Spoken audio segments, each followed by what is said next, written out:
আমাদের মনে হয় যে এরকম অনুষ্ঠান মাঝে মাঝেই হওয়া দরকার। আমরা যদিও অনেকবার বাংলাদেশ যাওয়ার অ্যাটেম্প পেয়েছি, ইনভাইটেশন পেয়েছি, কিন্তু আনফরচুনেটলি আজও আমি বাংলাদেশ যাওয়া হয়নি।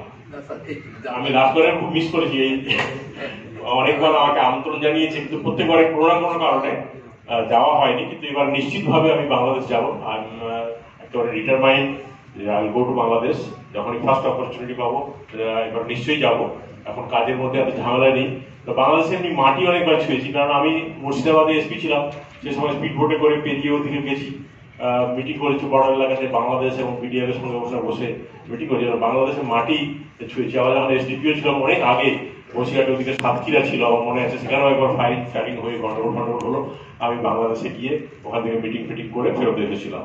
তো যাই হোক, এগুলো তো গেল আমার বাংলাদেশের জাস্ট টোকেন একদম যাওয়া আর কি। কিন্তু সত্যিকারে বাংলাদেশ যেতে চাই। এবং আজকে এই টেলিভিশন রিপোর্টার্স ইউনিটি যে এটা তৈরি হলো, আগে থেকেই রয়েছে Bangladesh television reporter unity of Bangladesh TRUB, যে ট্রাব আছে, এর মাধ্যমে আমাদের মধ্যে মৈত্রী এবং যে সম্পর্ক, আমাদের যে পারস্পরিক যে সম্পর্কগুলো আছে, নিশ্চয়ই উন্নতি হবে। তো আমাকে উনি বলছেন যে আপনি কেন্দ্রীয় মন্ত্রী নিলাম, gladly accepted and I feel privileged that you have invited me. This I don't have any problem at all.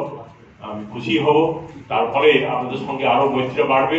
and other thing he has suggested that we should have a WhatsApp group so that we can remain in touch with each other for a considerable period. এবং যখনই কিছু হবে আমরা share করতে পারবো, জানতে পারবো কে কোথায় আছেন। যদি কোথাও কাছাকাছি থাকেন বন্ধুরা, তখন আমরা মিট করতে পারবো।